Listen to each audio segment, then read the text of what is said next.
Hello and welcome back to the studio in Uli, and today we're going to look at collage.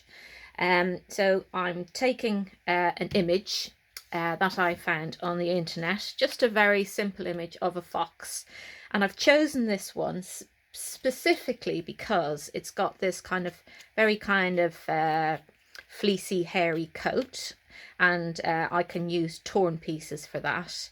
It's got a finer bit around here, so it just gives me areas where I can use different types of tears and cuts so that I can create something. The other reason I'm choosing it is that, as well as lots of areas where there's opportunity to use big fluffy pieces to give the softness of the coat, there's also just enough architecture on there, and by that I mean the nose, the area there, the eyes that are very strong here, and the structure of the ears, and then just generally the outline here. So it just gives me something that's simple enough but also enough to play with, so that there's enough to interest me and keep me going. So here's the finished piece, but what I'm going to do is roll you through the process that I've used to do it. Because these take more time than I think you can stay awake for. Well, definitely that I'd be able to stay awake for. I've done these videos this way round so that I can show you the finished and then bring you through the process. So here we go. Starting point, fox. Thinking about what makes it successful to use as an image. Just talked you through that. Okay, so the day before I did this, what I did was I took I tore the papers in half that are in your sketchbook, and I started with, oh, there is white as well. I started with, that's actually white paint on paper that you can see there. And rather than just using the white paper, I wanted to make sure that it was in keeping, so that you can't see it terribly clearly, but you can see a little bit that there are paintbrush marks on there. So that's just the plain white paint, which are these ones that you've been using from the pack. Then I've gone watered down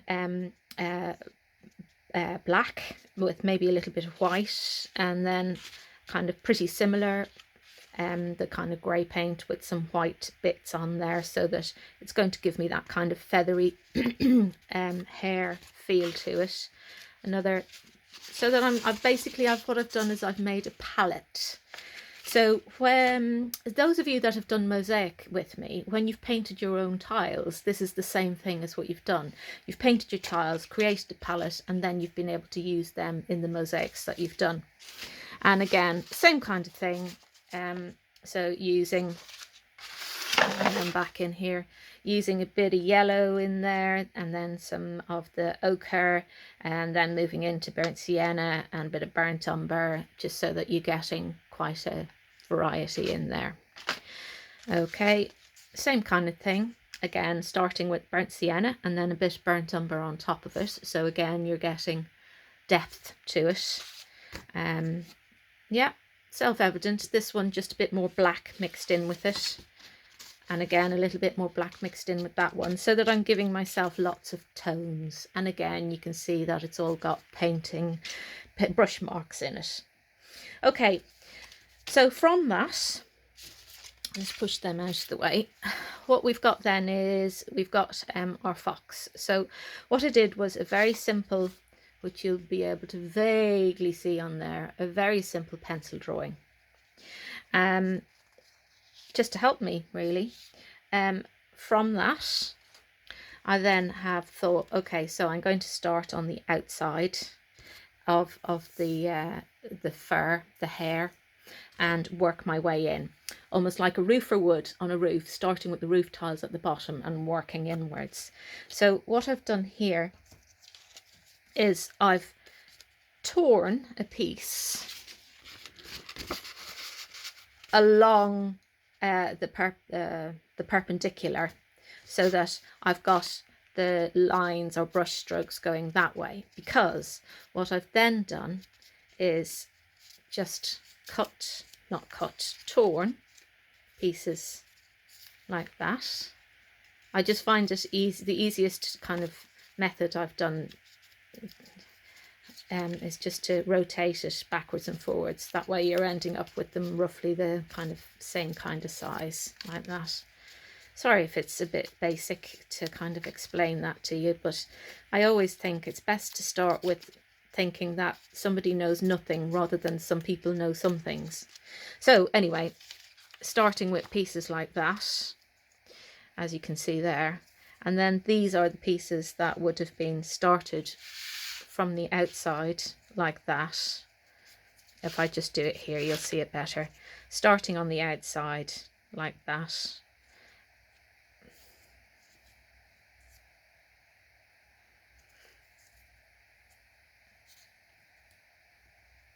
And then building on top of it like a roofer would.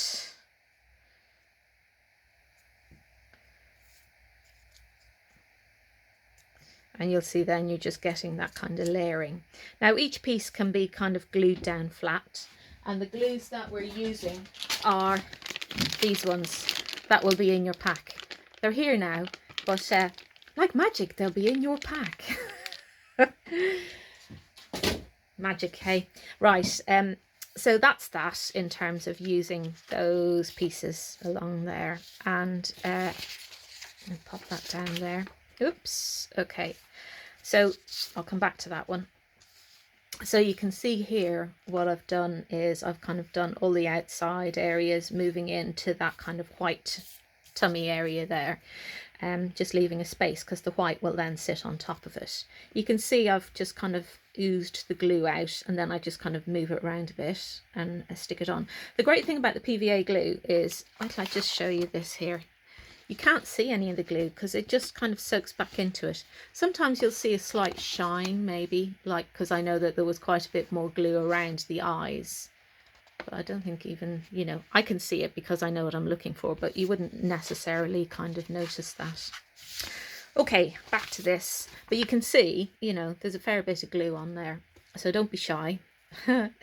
Okay, so the other things I've done here, because it's important to kind of keep some kind of architecture or structure to it. So I've done the outside areas here, as in the fox, yeah. And I've thought, okay, well, I need to have some of these areas here. So I've put in these dark patches, I've put in the eyes, and I've put in this kind of dark bit that I'm intending to slightly cover over with some of the other bits of paper. So that one that I was just going to show you with the eyes, here we go. So what I did with the eyes was I cut out an ellipse or a leaf shape, same thing, and I cut out just 2 bits out of the black, and then 2 little circles out of the black. Now you'll notice here that they have a little kind of piece of cake cut out of them, and the reason for that is that always when you see real eyes, real eyes, are there any other kind of eyes? When you see eyes, because of the roundness of the shape, you'll always have the light bouncing off them somewhere. So it's important to have that indicated somewhere. Now what I could have done, which would have been even better, was to put a tiny little slice of white where I took the slice of black out. That would have been even better, but I didn't, so there you go. But yeah, that's it, just cutting them out. And then what I did was I stuck that piece down first, and then I put the eye lids, that's the word, all the way kind of, I put the top one on first to make sure I got the shape right, put the bottom one on, and then just put them in the middle like that. And then that's what you end up with. Actually looking at this now, I can see that that's a bit, oh, it's always the same, isn't it? You're always hypercritical of the things you do yourself, whereas other people go, no, it's great. Anyway, right, let's get back to here. We've done the eyes, we've done the start, we're on to here, and they are the eyes stuck down. I'll try and take it here. You'll see here there's actually quite a fair bit of glue on there, so yeah. Oh, now, do you know what I need to tell you? This is really important. Wait till I find it. Oh, it's always the way, isn't it? I have a tweezers. Oh, it's always the way. I can't put my finger on it right at this minute. But the bottom line is that the tweezers is an enormous help. Here it is. Here it is. Okay, tweezers. This is a buckety old one that I have. One wouldn't be putting this into the first aid kit. This one lives out here, so you don't have to worry about Andy. Oh dear. Right. So what I found was that when doing things like this, that you can end up getting your fingers really quite tacky with all of the glue. So what I found was that occasionally I would need to, I'll just get this other glue bottle here. Sometimes, when I'd be putting something on, and I'd be like, okay, that'll go, wherever, I'd think, oh, I just need a bit more glue on the back. So I would put a bit of glue there, and then that I could just stick it down with my finger. Or the other thing I do sometimes is just use another tool to put it down like that. And it just means that you don't get all sticky. So if I had a top tip, it would be any kind of tweezers would be most helpful, and you can sterilize them. I mean, it's only waterproof PVA, it's not toxic, it's very safe to use. So I mean, I just have this here because I generally find a need for it from time to time. Okay, so back to this lad here. So kind of after putting all those on there, I decided to kind of have a look around the ears. So I started with some grey bits. So I cut those into a much more which way are we going? That way. I cut those into sharper triangles. In fact, those ones are even smaller. So what I did was just literally like that, just small bits. And this then really came into its own because it's just really useful, just being able to just pop them down like that. So that's that. What's the other thing? Yeah, so we're just starting from, we've put the line of the outside of the ear on, and then the middle of the ear, the shade, the shadow, and then working our way on top. Now for the ear here, if I take this one up, you'll be able to see it a bit better. What I decided was that I wanted to get a straight line along there.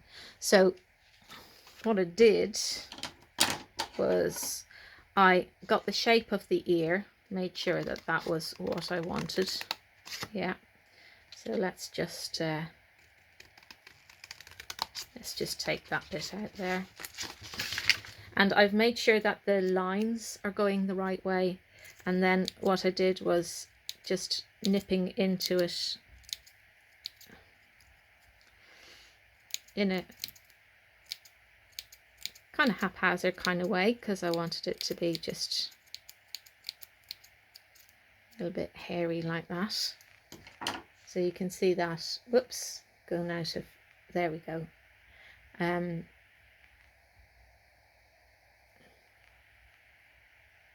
Yeah. So yeah, and then you'll find that, you get the right shape, put that in, and that does the job. Okay, some more hairy bits up there. Let's come back to this one. Yeah, and then kind of filling in this area here, again using those white pieces that you've made. Now what I would recommend is, if you think, oh yeah, I think I'll fancy doing that tomorrow, then today you want to paint your pieces of paper. Or even if you think, oh, I don't know when I'm going to do it, if you paint those pieces of paper, then you know they're ready for when you do want to do it. They have a tendency to curl up a bit, so let them curl up, it's not a problem. And when they're dry, just put them down and put something heavy on them, and it'll keep them nice and flat. Okay, back to this fella here. Yeah, just kind of starting to fill in and allowing the pieces of paper to flow on top of the other ones that you've done. Now what I did here was, where it came to the area around the face, was if I had something I'm going to use just a dark colour at the moment, but if I had something that I wanted to shape around the face, then I would literally cut it to fit to where I wanted it to go. Okay. So making sure I get nice shape around there. And on this fox, on the original image, you'll notice that when we were doing light and shade, these are the things that kind of come back to you, is you go, oh, okay, so even though that's white and that's white, the reason that I can see that the muzzle is around there is because of the shadow. So what I did on this one was to help to define that, was to make sure that I did what it was on here, and to put some kind of shadow of on the white hair that's underneath the fox's muzzle.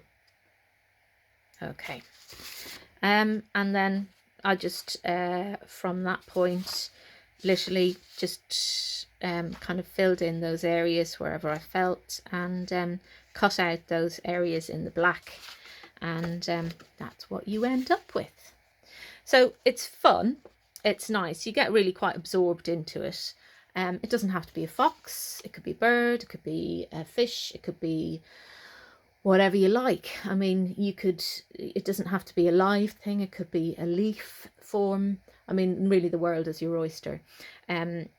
So that's that. And I will be sending you some images on your email along with this video, or the link to this video. So that's it for the minute. So please, please, please have fun. That's the most important thing. Have fun, be creative, take your time, don't rush it, and look after yourselves, be kind to yourselves, and mind the step. Right, so